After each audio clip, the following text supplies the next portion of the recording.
Good morning, everybody, and welcome to our session on innovation in China that we host here today at Startupnight. My name is Sandra Schulze, and I'm working as an area manager for China at Berlin Partner. Berlin Partner is the business development agency of the state of Berlin, and we organized this event together with 36KR Global. Thanks a lot for the great cooperation on this side, Emon. It's really great that we can do this together here. And 36KR Global is the leading online business media group dedicated to tech innovation and business exchanges between China and the rest of the world. And the platform 36kr.com belongs to them. And this has been listed actually at NASDAQ since 2019.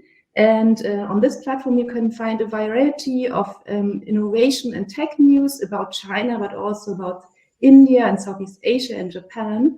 It's also in English, so if you want to get informed about the Asian tech news, I would really recommend you to have a look at the websites.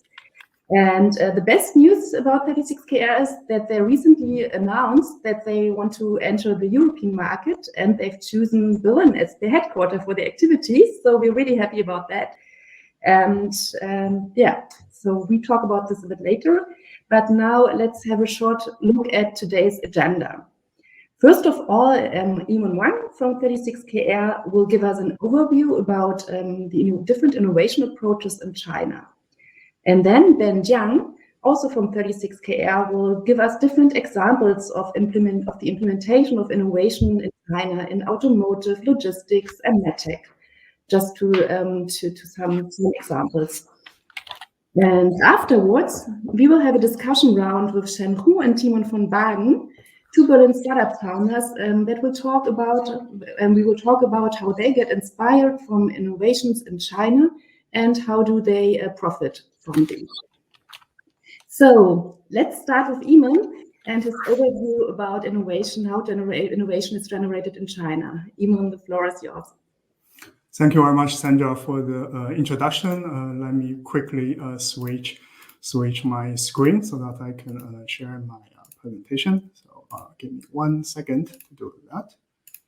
So could you hear my voice and see my screen now? Yeah, not yet. Yes, let's try. I hope now everything's... Yeah, now it's great. Okay, let me go to full screen, and yeah, I hope the technical part is solved. So thank you again, Sandra, for the introduction. And yes, I would like to use like 10-15 minutes to give you a short update on what is really happening now in China, what is driving the innovation there, what is the market driving force, and what is mostly important in the next 5 to 10 years, what are the opportunities. So this will be a more 1,000-feet overview, and my colleague Ben will give you a more deeper dive insight into the specific technology and the data in the specific sectors in China. And the last but not least, we have two founders also here with us. Now we will have this China-focused panel discussion in the second half of today's event. So yes, as Sandra has already introduced, 36KR, we are basically the #1 online media platform covering the Asia's tech scene. So the company is actually founded already 11 years ago. We are listed in NASDAQ since 2019. We have more than 500 worldwide journalists and researchers, but our focus is on Asia. And so we cover China, Southeast Asia, Japan, India, and we have recently also expanded to Australia, New Zealand, and also Europe. And we're very happy to be at Startupnight today together with Berlin Partner and with our friends. It's an amazing platform. We met already a lot of investors, startups, entrepreneurs, and we are happy to be part of the local ecosystem. 36KR, we have 3 languages on our platforms: English, Chinese, and Japanese also. To give you a feeling what we are doing, we have more than 800 million monthly page views. And so comparing to something like Crunchbase has something like 40 million. And so just give you a feeling of our traffic and the size. So all this media activity has enabled us to gather the most relevant data and intelligence, what is happening in the Asian tech scene. And the good news is, as Sandra has already mentioned, we will be going to launch our European platform, the kreurope.co, actually this month. So keep on the waiting list, and we will be announcing officially launching the website also in the second half of this month. So that's the short introduction of what we do. So what I would like to do first is to give you like these two key takeaways. So I would really like everyone on this session to remember these two topics that what is really, really relevant in China currently and also for the next 5 to 10 years. So one most important takeaway is that consumption. So actually upon the outbreak of COVID-19, the policymakers in China have made this announcement that the country is going to transform its economy to a previously export-oriented economy to a consumption-based economy. And this so-called dual circulation strategy is now an official strategy of China. So this is very important because we know in the past, a classical example in China is China's making iPhones in the Chinese factories, and then Apple is selling it at the price, I don't know, maybe 20%, 20 times higher than the manufacturing cost to the Chinese consumers. And this export-oriented or manufacturing OEM-oriented economy won't be working for the future anymore. So more and more China want to unleash its consumption power of this 1.5 billion consumers domestically in China. So this is a very important takeaway that we should keep in mind. China is still an undiscovered middle-income class market with 1.5 billion consumers. So this is the first takeaway. Second one I want to address is the infrastructure and also the importance of technology in the infrastructure development in China. And also similar to the dual circulation strategy, this new infrastructure strategy in China is also very, very important because technology and infrastructure will ultimately boost the consumption. And so based on new infrastructure, based on new technology, you can enable a lot of different new business models, especially innovative models from the startup scene. So this will be ultimately also driving high the consumption in China. So these are the two important takeaways I want you to keep it in mind throughout today's entire session. So let's look at the infrastructure. So what kind of new infrastructure we are talking about? So we heard a lot of things like on the right side, 5G, and also the grid is important to transfer power through the entire big country at an efficient manner.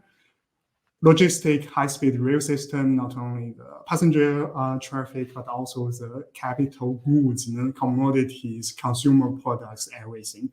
The last but not least, infrastructure for electronic vehicles. China is gearing up for e-mobility for the whole country. So everything are the hard infrastructure going on right now.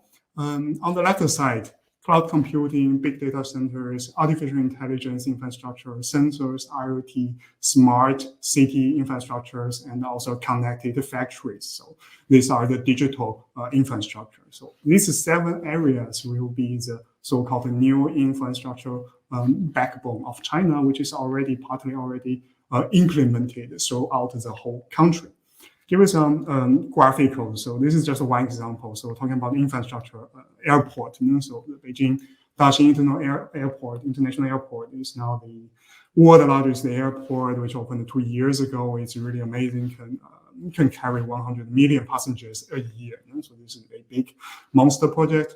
Another example, rail station, Shuan Station is the biggest one in Asia. Also took only 2 years to build. So China is really, really good at building this kind of infrastructure. And not only the hardwares, but also technologies. Like this kind of a big infrastructure, you need a lot of data, a lot of IoT sensors, and predictive maintenance, everything. So a lot of technology will be used in this new infrastructure.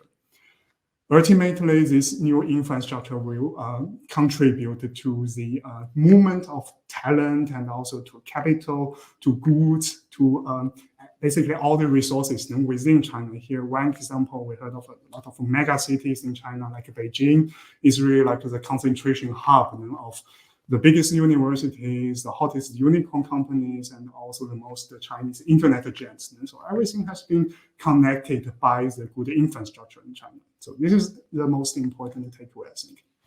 So let's go to the other side on the consumption. So as mentioned, China has 1.5 billion users and customers who need to eat, who need to go to work, go to school, need to sleep, need entertainment. So this is still, I think, in the past 20 years, China has been a big market, and it shall continue to be one in the next 20 years. But what consumers are really wanting is really changing in China.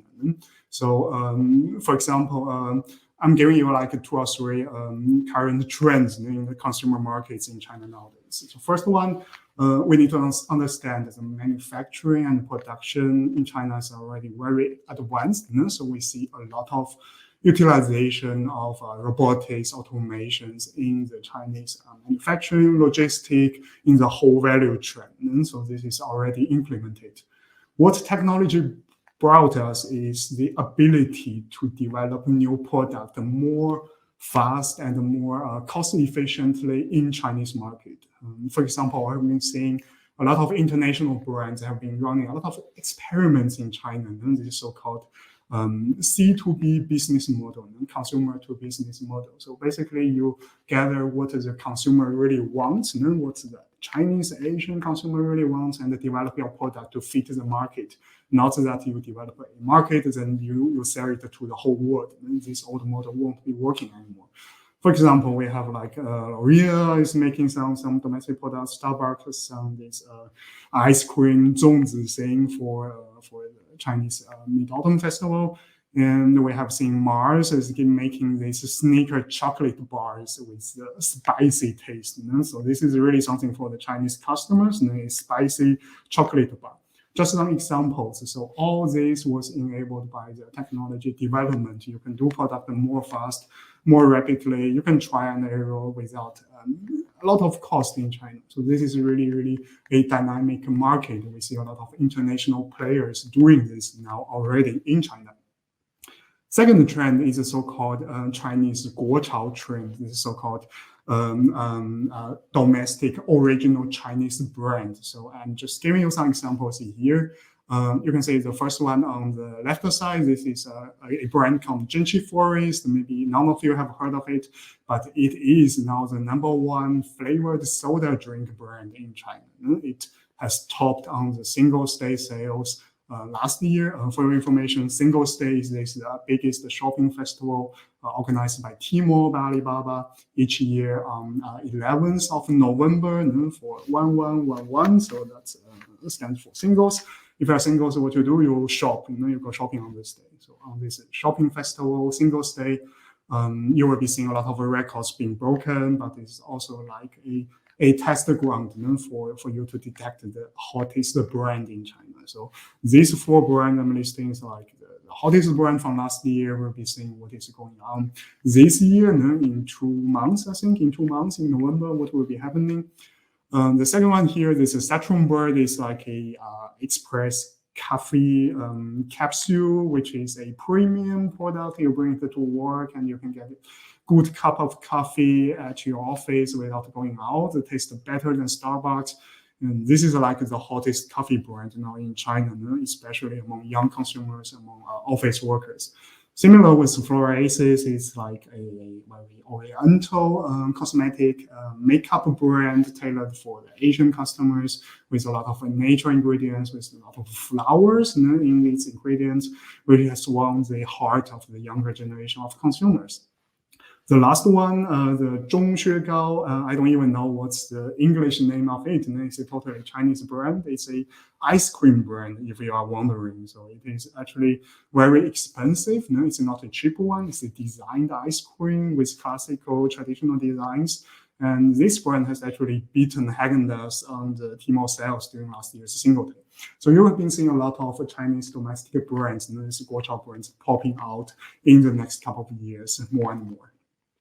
So talking about sales, another trend I've been seeing in China is the different ways of selling your stuff. So from these old-fashioned KOLs, streaming, e-commerce, you have a real person to do the sales on on this virtual channel, and you have more and more artificial intelligence in play. So for example, you have this VR and AR empowered virtual shopping mall. You have someone who can present you a big product in this virtual environment. But more and more, we're seeing also these kind of virtual idols. You will have not only the human beings doing the sales to you online, but also some virtualized characters, some cultural idols, which are totally artificial intelligence, who will be talking to you on the streaming and trying to sell you stuff. So this will be more and more implemented in China in different e-commerce channels to enrich overall this shopping experience especially for the younger generation of consumers. What about offline? So in the offline area, we have been observing this trend of a so-called OMO model, this online merge offline model, which is basically a combination of your offline business with online apps. For example, for this tea shop, you can make orders online with your phone, and then you pick up in the store. Or vice versa. This example is from an international company, Sephora, and it's a subsidiary of H&M. You can use this kind of VR-enabled smart mirrors in the shop store, and you can try some different makeups, some different products, and then you can make the purchase, and everything will be shipped directly to your home. You walk out the store without the need to carry anything. So this brings a lot of imagination for the retailers in China to mix different technologies in their approaches. Another sector I want to address is the medical and healthcare sector. So you do not only need to buy things. As a consumer, you also care more and more for your health. Especially in China, we have an aging population. This 1.5 billion population will be growing only very slowly in the next couple of years, and the entire population will be older and older. So the increasing Medicare and healthcare awareness demand in China is really like the hottest topic right now. So the trends we've been seeing nowadays is, for one, we have more and more technology players. For example, one is the big pharmaceuticals, and they are using a lot of technologies from China. For example, Pfizer is using the AI technology from this Chinese company, Startupnight, to do the drug development. So the big pharma is really like using the AI tech from domestic Chinese companies. So this is a very interesting trend. Another trend is a big domestic Chinese internet players like Tencent, Baidu, Alibaba, ByteDance. Everybody is putting their bets into the Medicare and the healthcare sector, and a lot of them are using the AI technology. We will cover this later on in the later part in Ben's presentation. Why healthcare is so important? So I really like to show this graphic, these two pyramids. So this really tells everything about this problem we have in China. Because we have unequally distributed medical resources across the whole country. Most patients, most consumers, they want to have the best doctors. They want to go to the best hospitals. So this is for everyone. But as we know, good hospitals, good doctors are limited in supply. So what technology can solve this problem is to really increase the efficiency via remote diagnostics, telemedicine, to electronic medical record, to the insurance system, and down the way to the pharmacies where you buy the prescription drugs. So everything can be interconnected, digitalized, and this is right now happening in China, which will ultimately increase the overall efficiency in this entire Medicare and healthcare sector. And also another trend, we'll be also talking about this later in detail, is the utilization of AI in the Medicare and the healthcare industry, not only for the treatment, for diagnostics, but also for the AI-enabled personal health assistants in your pocket on your smartphone with AI to give you tips or some advices based on your biometrics data, etc., etc. So very excited market, health tech. The last point I want to talk about is fintech. So everything we have been covered so far, consumer brands, medtech, investment, infrastructure, you need money to do everything. You need to do transaction. You can imagine in China, 1.5 billion consumers, how many transactions you are doing every day. Like in this very minute, it's like millions of transactions happening in China. So Fintech is very important in China, and I'd like to say the Chinese banking sector is now the world's leading player in digitalization. So just I think the figures speaks for everything. Now more than 90% of the banking business in China is already moved online. It's only 10% is offline. More than 60% of the Chinese population are doing their banking on their computers while online banking. More than 70% of the population is doing banking on their smartphone. You can imagine this is really implemented in the last 10 years. The whole country is now on digital banking system. More important, the policymaker, the Central Bank of China is one of the first one in the whole world to make a digital currency, the digital legal currency known for this whole country. China has been running this digital yuan experiment since a while, and it's basically using blockchain and non-touch technologies to enable a faster transaction on a legal currency. It's not any cryptocurrency. It's the real one-to-one legal currency. So we have another very interesting article on our sister website, KR Asia, on the real-life report experience on the usage of a digital yuan. If you're interested, you can look at that report on our website. And if you are also interested in the fintech trend, so Hong Kong will be something that we are going to put focus on, because Hong Kong is like the fintech hub of China. So we are going to have also a cooperation with Hong Kong Fintech Week very soon. So if you are a startup in this sector, so welcome to talk to us, and we can see what we can do in the fintech sector in China, in Hong Kong, and for the whole Asia. So I think that's my part of the introduction. I hope I give you a short overview on what is happening now in China and what is the most important things to take care of. So I'm going to try to give the stage now to my colleague Ben, who is conducting from Beijing. I'm Ben Jiang, the VP of New Markets at 36Kr Global. So let's jump straight in. So in recent years, China has been leading the world in several technology sectors. So what are the drivers behind China's continual yet rapid technological progress? How exactly new technologies apply to different industries? This is what we are going to talk about today, what I'm walking you through in this presentation. So to set the context, we can catch up with some key stats from 2020.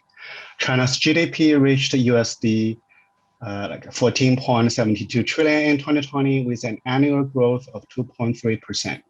According to China's Ministry of Science and Technology, technological progress contributed to more than 60% of the GDP growth. It is no surprise that with an annual government R&D spending of over 350 billion, which is the second highest in the world, China has been the single largest source of patent application for 2 consecutive years internationally, and also ranked second in international scientific publications. As China's GDP surges, technological development is playing an increasingly important role in the country's overall economic growth. Then behind China's technological and innovative progress, there are 3 major factors. First, the Chinese government encourages technological development through its policies.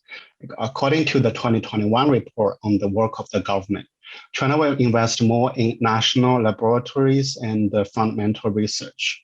It will also grant tax deductions to enterprises' R&D costs to encourage spending on this front. And secondly, the Chinese government has prepared world-class infrastructure and that provides solid foundation for the development and the commercialization of new scientific and technological discoveries. By leveraging 5G networks, public cloud services, data centers, IoT networks, and EV charging stations, tech companies can build and launch new tech-driven products and services that can be scaled in a fast and cost-efficient way. And thirdly, market demands are evolving rapidly.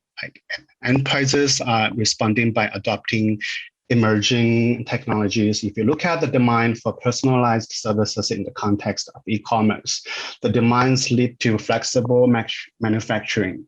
To fulfill such requirements, factories are improving their workflow by utilizing big data analytics to predict sales dynamics. Factories are applying intelligent production planning to elevate their work efficiency so they can catch up with the orders. So the proliferation of e-commerce have essentially created an ecosystem that facilitates innovation and upgrading of the whole industry chain, spanning across designing, manufacturing, marketing, payments, and logistics. Next, I will unpack some of the technologies that are taking places in China and demonstrate how these will move industries around the world. So first of all, there's AI plus 5G. So to put things into perspective, in 2020, the AI industry's value in China was like for $43 billion US, which is 72% globally. And the total number of AI companies in China makes up close to a quarter of the world's total. China has also built the largest 5G network with over 700,000 5G base stations as of end of 2020, with plans to build another 600,000 this year. AI and the 5G products and services are now commonplace in China. People are used to things like smart domestic appliance, interactive online education, games running on smartphone backed up by cloud computing, as well as the health kit app that was widely implemented during the COVID-19 pandemic. With their presence everywhere and in everything, AI and 5G are disrupting many industries and business scenarios in China. And then in the healthcare industry, AI can process data in a more efficient and accurate way, particularly if the data set is large and complex enough. 5G networks, on the other hand, support high-speed medical data transmission to a large number of devices. Let's take a look at the case that unfolded during the COVID-19 pandemic. When the pandemic hit Schulze, like a small city located in northeastern China, citizens had to be tested to see if they were infected or not. Using the most common PCR tests meant people would need to wait for 24 hours before they find out their results. Despite a Chinese healthcare AI startup saw a business opportunity here. The company worked with local hospitals to apply like AI-driven medical imaging on CT scans. This allows like rapid scanning at a large scale, cutting down average waiting time to about 2 minutes for each test. There was another problem with PCR tests. False negative. To minimize those consequences, like AI-driven medical imaging would flag potential false negatives and recommend a second or even third PCR tests. AI-driven CT lung screening was widely paired with PCR tests during the pandemic for efficient tests across Chinese cities. Medical AI imaging demands high speed, low latency network transmission, but in small cities like Schulze, there were no 5G networks. The telecom service provider China Unicom deployed 5G for special use there and built cloud service specifically for medical imaging with edge computing. China Unicom was able to deploy the network within hours. The combination of AI and 5G is leading to fresh developments in other aspects of medical and healthcare assistance, such as robotic surgery, telehealth services, drug development, and emergency medical supply deliveries. Next, we will talk about AI and 5G in logistics industry. A highly developed e-commerce sector has exerted a huge demand on the logistics industry in China. Delivery services are usually free and shipments reach customers rather quickly. Domestic shipping normally takes just 2 or 3 days. In addition, during e-commerce shopping festivals such as Singles Day and mid-year 618 shopping festival, the volume of purchases surges. Customer expectations often remain constant. Ultimately, the logistics sector must lower its cost while elevating efficiency, a difficult task if there was one ever. Let's take JD Logistics as an example. The company is under JD.com, a popular e-commerce platform in China. It has around 32 unmanned warehouses where tasks like receiving, storing, sorting, and packaging goods are all performed by robots, such as automated guided vehicles, robot arms, and parking systems. AI algorithms allow the central system to process and work with data from every process, optimize the entire workflow and guide all robots to their maximum efficiency.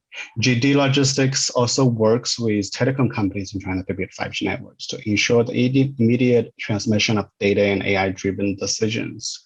As a result, JD Logistics was able to increase the processing efficiency in its warehouses by over 5 times and slash cost by 50%. At the height of the pandemic in early 2020, JD's warehouses responded very quickly and shipped 290,000 tons of daily necessities to Chinese consumers.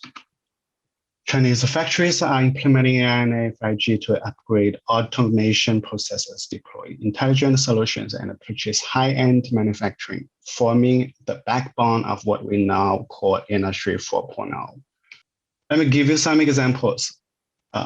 Producing large and complex equipment with high precision is always difficult, and it's time-consuming and expensive to maintain and repair. Huawei deployed a digital twin solution to scan the cylinders with a 3D laser system, transferring huge amounts of data while 5G networks. This solution shortens the cylinder's inspection time from up to 3 days to less than 5 minutes. The same notion applies to other examples here. Sunny Heavy Industry deploys robots with computer vision technologies to replace high-level expertise. Media's electric appliance factories, collect usage data of manufacturing equipment with smart sensors, optimizing workflow and reducing energy consumptions with all those smart sensors. Next, I will be talking about autonomous vehicles and electric vehicles. China has developed a supply chain of autonomous industry. Like for AVs, there are a lot of companies focusing on self-driving algorithms, HD maps, 5G networks, electric system, and self-driving sensors, which include cameras, radars, and LiDAR. On the other hand, companies that make electric motors, controllers, batteries, and charging stations, they form an ecosystem in the EV sector. The Chinese government has also revealed its ambition in the AV and EV industries.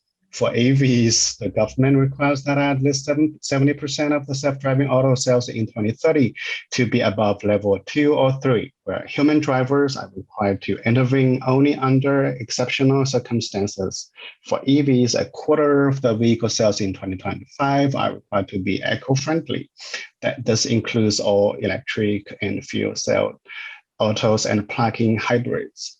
According to California's Department of Motor Vehicles, there are 4 Chinese companies in the top 10 in terms of number of miles between disengagement in 2020. So let's take a deeper look at how China has launched autonomous and electric vehicles in the next few slides. V2X, which means vehicles to everything communications, compared with independent smart car, the V2X solution has prerequisites rules conditions. There needs to be sensors units on the roadside, intelligent infrastructure equipment such as traffic lights and street lamps that has edge computing functions. The whole system can then establish a connection between smart cars and road infrastructures, making it possible to collect, exchange, and analyze traffic data. Let's take a look at the solutions of Apollo, which is Baidu's self-driving initiative. Apollo's V2X bus can process information about bus stops and the traffic lights. With the sensors, the bus can collect data about cars and the pedestrian traveling around it. Apollo is now testing its level 4 autonomous bus buses in a confined area in China's southwest city of Chongqing. The buses operate with almost no need for human driver intervention. Self-driving trucks are another example of driverless vehicles that have been successfully commercialized compared with passenger-carrying vehicles. Over-the-road trucks mainly run on highways that have simpler traffic circumstances, making it easier scenario to apply AVs. So on this front, TuSimple is the very first self-driving company that was publicly listed. Leveraging TuSimple's AI algorithms and HD maps, the AV trucks have a 1 kilometer perception range, plan for motion in 35 seconds with moving accuracy under 5 centimeters. TuSimple has over 50 self-driving trucks communicating back and forth across the states in the United States.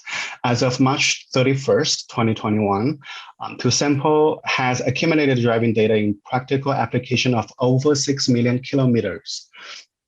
Now we have come to electric vehicles. China has the highest sales of EVs in the world. In 2020, there were 1.37 million new energy vehicles sold in China, and 1.25 million of them were passenger cars. Thanks to the strong government support, China has a full supply chain of EVs, rendering Chinese EV makers and with potential opportunities to lead the world's EV industry. Let me also give you two quick examples here. NIO is one of the active EV makers in China. The brand is known for its power stations that allow drivers to replace their spent batteries with fully charged ones within 3 to 5 minutes, compared to the tedious, traditional charging process.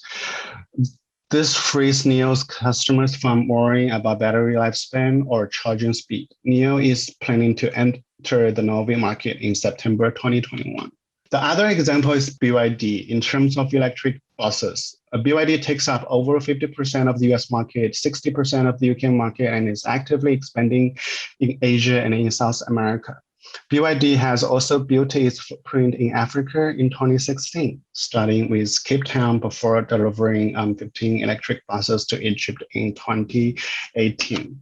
The last topic we would like to cover about EVs is the batteries. Up to 61.3 gigawatt or hours of batteries was installed in EVs in China in 2020, equivalent to about like 750,000 fully charged Tesla Model 3. When manufacturing EV batteries, it is no easy task to balance energy density, lifespan, and safety.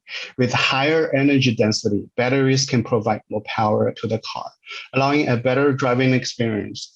However, such batteries have higher exposure to fire risks and a shorter lifespan. So the safer batteries, however, usually face a driving power issue. Chinese companies offer solutions to this problem in different ways. For example, BYD launched a blade battery with lithium iron phosphate, or LFP cells, which are safer but have lower energy density. The single cell design features a very long but thin shape so that more cells can be installed in a single battery to generate adequate power output. CATL, on the other hand, used a similar cell-to-pack design to provide safer and cheaper LFP batteries to Tesla in China. It also produces nickel manganese cobalt, or NMC batteries with higher energy density or EV makers such as Daimler, BMW, Honda, and Nissan. So that's everything I want to share with you guys today, and thank you for listening. We hope that this presentation was helpful in letting you understand some of the leading technologies in China. Because I don't see any questions, I will jump straight into the discussion round with Timon and Chin. So it would be great if you switch on your cameras and your mics. Hello. Hi. Hi. Hi. First, I would like to introduce you to the audience. Tim Ho is the co-founder of the German startup MatchX. MatchX develops different products for IoT and smart city projects and produce their hardware in China. And Timon from Bali is responsible for tech and product at Orga.io. Their company offers software solutions for restaurants. And Timon, you actually got inspired by your software solution from China. So we're really curious to learn more about it. So thank you for being here today and share your experience. And before we go into the discussion round, it would be great if you two just shortly introduce your companies to us. And Shane, it would be great if you start. Okay, cool. Let me share my screen now. Windows here.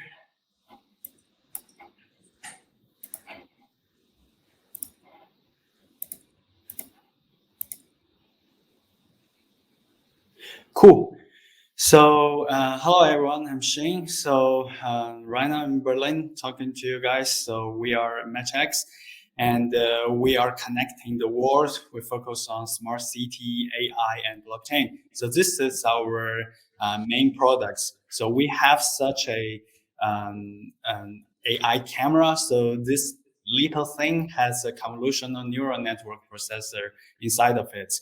It's ultra low power neural network processor, so we can help enterprises, governments, and also individuals to collect like air quality data, how many people are passing by, where is the parking lot, with such a elegant design without any cable. As you guys see, this thing has only one antenna. Without power or electricity or Ethernet cables, this kind of thing can use solar power to monitor whatever you want, and most importantly, without infringing the GDPR, because right now the cameras have a lot of problems, right? So you don't want your whereabouts or your data to be transferred to the cloud. And where does this data sent to? It sent to such a base station, and this kind of thing is our own network. As everyone builds such a network with a technology called LoRaWAN, and right now we are empowering people more than 160 countries to build such a network, and it is everywhere. And people are profiting from building this kind of network because this connects to the AI camera, like this kind of thing. And the communication between the base station and the camera is more than 40 kilometers. So this 40 kilometers radio makes sure that any of your video or picture data will be sent, because the physical limitation of this 40 kilometers communication. And we put a neural network processor inside of it. And this is something like generating an innovative product and innovative technology that helps all the enterprises and individuals to collect data in a very safe GDPR compatible way. And during the last 4 years, we're doing very well, and we are helping like parking companies to collect like parking data. Before that, you only know how many parking lots available, right? But right now, you know that how many Mercedes, how many Teslas, how many like a Volkswagen passing by, and how many people get off it without infringing any GDPR problem.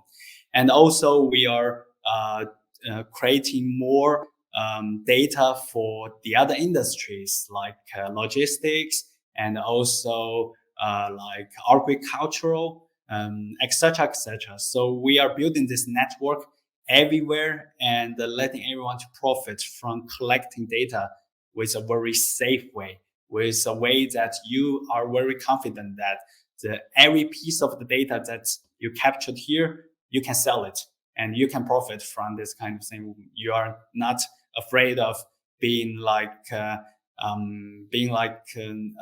accused of like Facebook or something like, oh, you're selling my data. No, we are creating a very safe data platform for everyone to profit. So right now we are generating a lot of data network, and last year we achieved like $40 million revenue, and right now we are covering more than 160 countries. We are like a hidden champion already in this area, and we are here founded in Berlin in 2017. We earned the Deep Tech Award from SEBB, so the Berlin Brandenburg Association, and also later on we won a lot of awards, and right now we're expanding more countries, and so we got all the devices and cameras and this kind of base stations manufactured in China, and benefiting all the EU and the US customers. And thank you guys, and right now I will give time to Timo. Yeah. Thank you very much for this very impressive introduction. And Timo, now the floor is yours. Thank you. Yeah, I have to definitely say our business model is a little bit easier than yours. So, can you see my screen? It is a bit different because actually the first time I talked to Sandra, our company was still called Hubs and not Order Yo-Yo. But we just got acquired on the 26th of August because the company Order Yo-Yo, who's headquartered in Denmark and mainly UK based, they want to enter the German market this year. So they saw a good opportunity. And now actually on the 1st of September, it is my first day as an employee of Order Yo-Yo. So I will tell you a little bit about that. It is quite easy actually for me because the business model is very similar. So we have the same kind of business model. Basically what we try to do, we try to help small restaurants to be more independent from the big delivery platforms, meaning like Uber Eats, could be like Lieferando in Germany or Just Eat in the UK and others.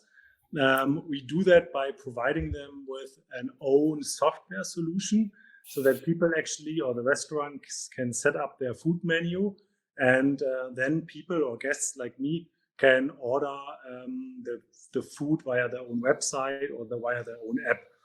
We also provide a payment solution for that. And of course, we help them with the marketing so that the guests are actually know, okay, hey, it is maybe better not to go via Lieferando this time, but just go directly to the restaurant website and order my food there. So that is pretty much an easy business model, I would say.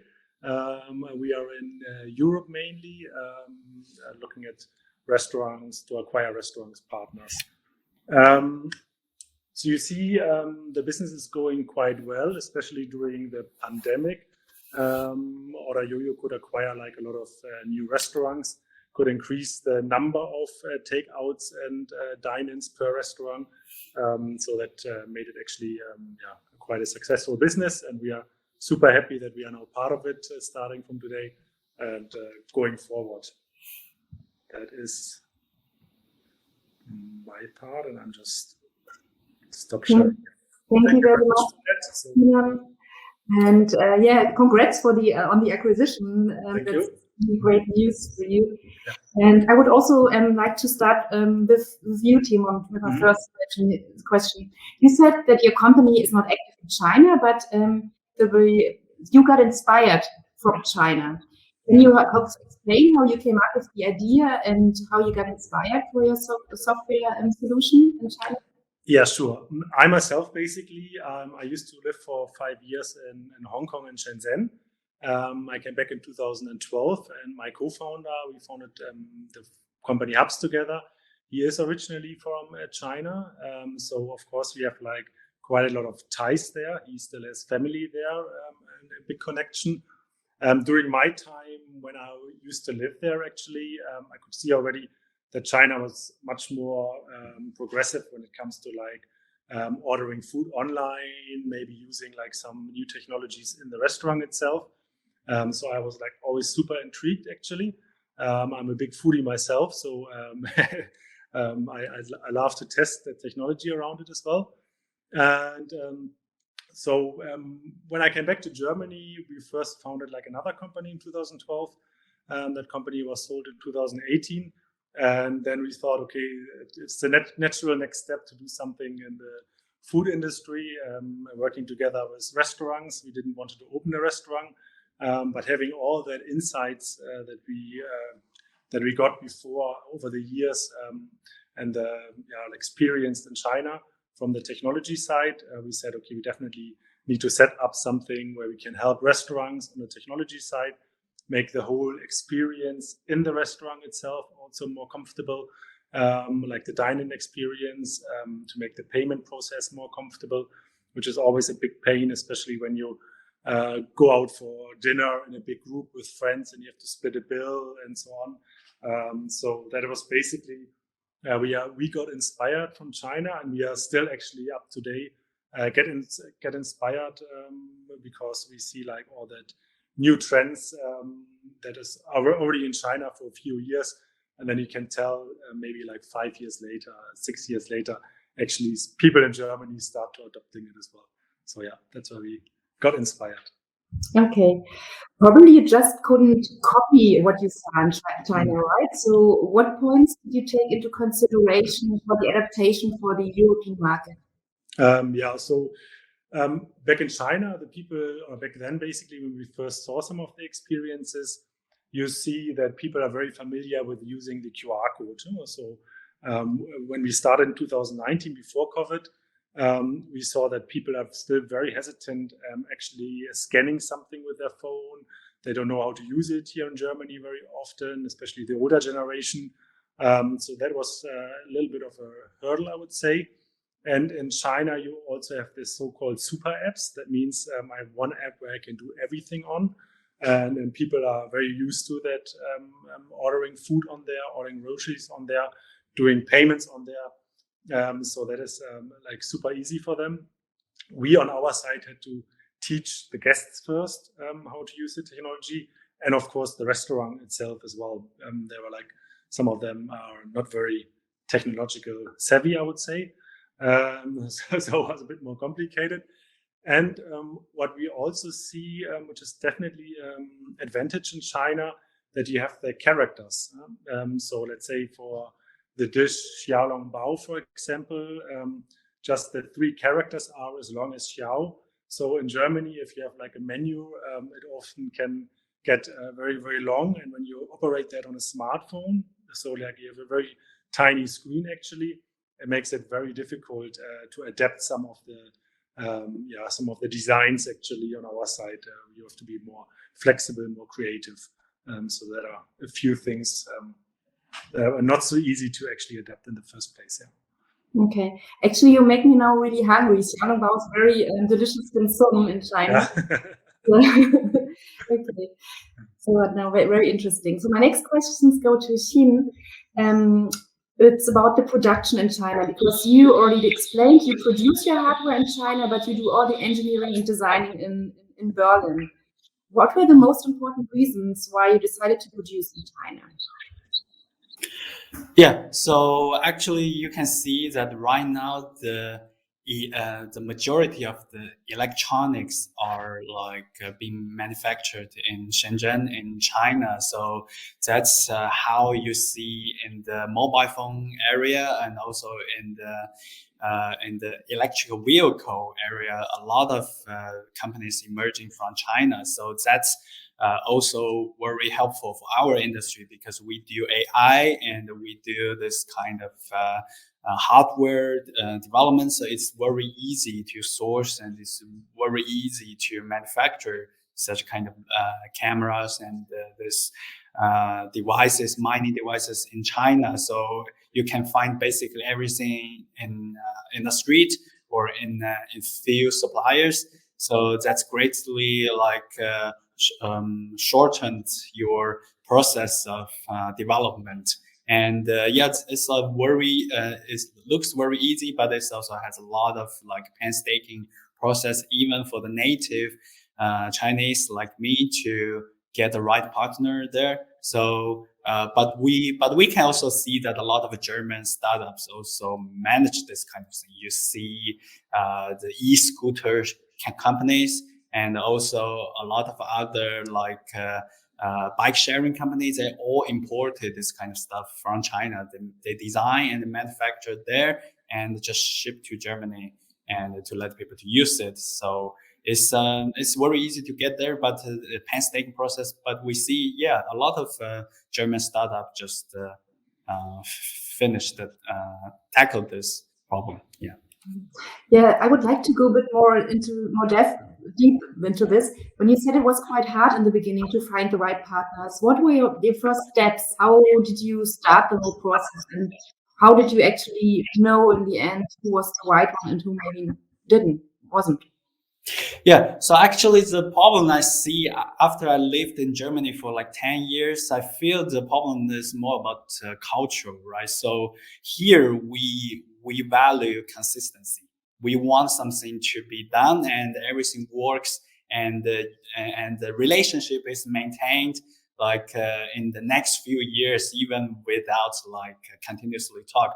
But in China, everything changes, and the culture is like that. So maybe the first step is you get someone to manufacture this for you, and then after a few days or after a few weeks, they just disappear, or they just don't reply your email. They just don't answer your calls, and then they might just run away. Maybe they're just not close in the business. It's just the cultures in there. The consistency is not value, and the Chinese culture would be more. You need to talk to them every day, and you need to push them, and you need to maintain this relationship basically every now and then. And you won't expect them to be like a typical German company that, so they deliver you and they will just take care of the rest of things for the rest of their life or something like that. It's not like that. So in China, you will when you want to produce something or when you want to maintain a business relationship there, you will really need to be there, and you will need to really travel there, or you need to have someone there to maintain this relationship and really push them hard, and give them like really harsh KPIs, or really give them like goals to lead them, to let them to deliver. Okay, so your advice is to push and to have someone there. We will talk about how you deal now with Corona and where business trips are not that much possible anymore in a second. But I would, my next question goes now to Timon. You already said that you got acquired and your company was called Hepzet when we talked for the first time. And one reason for the acquisition has been that the planned market entrance from Oder-Jojo to Germany. Do you see any Chinese companies going to the European market in your field of business? Not yet, to be honest. So I think it depends, or like a little bit, because as I said earlier, you have like some super apps basically in China. So this kind of business model maybe starts to involve like a little bit more now these days, and especially if you look at the whole Asia region, I think so in China as well. If you look at just from the size of the scale, if you look like to the US, for example, there are companies, what is called Olo, that has like around 80,000 restaurant partners on their software, which is like comparing that to like the European companies with 5 to 10,000 restaurants is still very small. So I think this would be also more like a size the Chinese companies are aiming for. I know maybe Xin, since you are closer to the Chinese market, do you have any idea, or do you know any of that companies in China that have like a similar business model as we have that might we see in the future here in Europe or in Germany? Yeah, definitely. So food delivery industry is very, very, very big in China. So basically everyone, even my grandma, also knows how to order this kind of thing, or order food, or order groceries, something like that. So there are a lot of companies like you guys to develop this framework, the platform for the other companies to order. So I think it's very big business. And I don't think they will understand the EU or US market like you guys. So I think that this will be something that we can compete with them. And globalization for these companies is a big question. And I think that's why Emon is here. So their company is here to help these companies to go to Germany, to land in the EU, to Europe to do business. Yeah, thanks. Okay, so let's see when the first ones will enter the European market. Okay, so yeah, but you said that it's really essential to be pushy, to be close to the Chinese partners. How do you handle it now, while during Corona and travel restrictions make it nearly impossible to travel between China and Germany? Yeah, so sometimes you really need like a CEO level or management level guy to be there and to visit them. But I see the other Berlin companies and another German players, they just have hired employees there. So they have a team there to make sure that my products, my e-scooter, my power bank, or my electrical gadget will be manufactured and delivered. And I've been to China this year already, and I met a lot of Germans in Shenyang. So you know that BMW has a very big factories there. So what they do is also they send some employees there. So even knowing that sending people to China right now takes 21 days, compulsory quarantine in hotel, people can't move.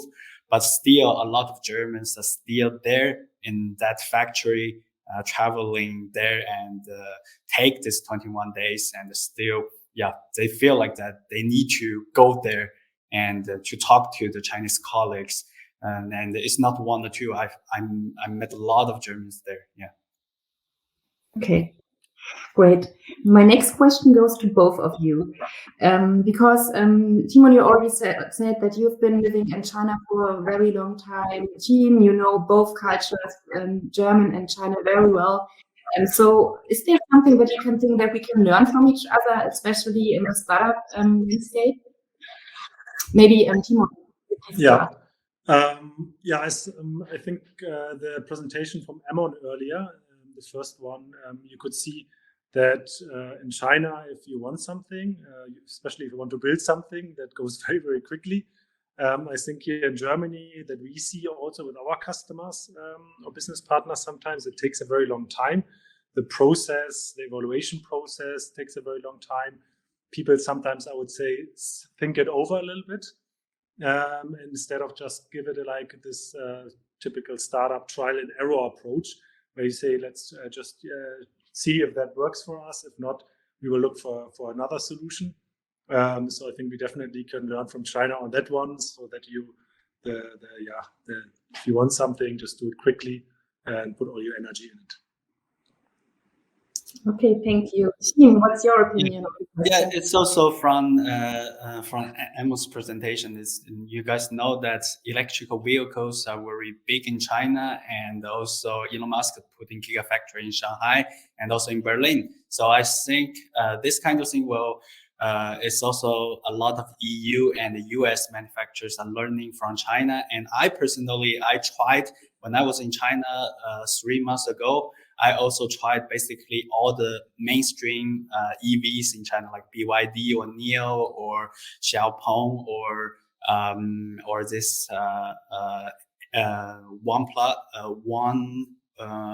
Lixiang or something like that. I basically tried all of them. So what I feel is I also tried the Volkswagen ID3 and ID4. So what I feel is like that. So the German car manufacturers are definitely going to learn from this Chinese EV manufacturers. And what we see is they're already entering the EU market by tackling Norway first. So they ship a lot of cars to Norway as their first destination, and then they want to penetrate the whole EU market.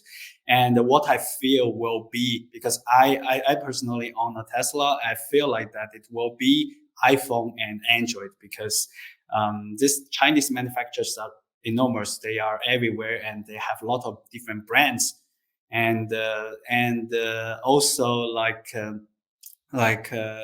this kind Tesla and the competitors will be like Android phones and iPhones, feeling like they have different competitive edge, and they are all going to have a big fight especially in Germany, where you see Volkswagen and BMW are all targeting at this EV in the next few years, and there will be a very, very interesting fight we'll see in the next few years. Yeah.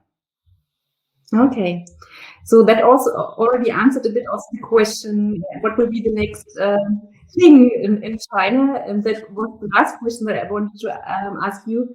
So maybe Tina can also give your opinion on what you think will be the next big thing that will be developed in China and will have a really big impact. Probably not gaming after I read this news beginning of the week. Nothing. No, but I used to before, when I came back from Hong Kong in 2012, and we founded our first company that was in the field of augmented reality and virtual reality. So it's not a new thing, I would say, but during that period between 2012 and 2018, we could never see that like super use case basically. But I think I have now the feeling where everything gets more connected.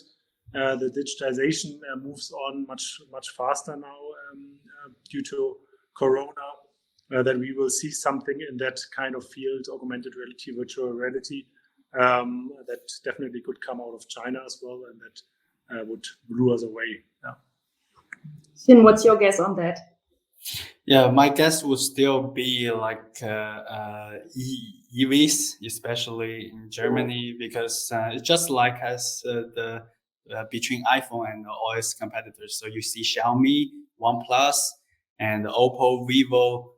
they did like very well in Europe, right? So they imported their mobile phones to Europe, to US to sell it, and it was quite successful. So right now, this Chinese EV manufacturers are all importing their cars to Norway and want to replicate what Huawei, what Xiaomi, what OnePlus, what Vivo and Oppo did in the past 10 years.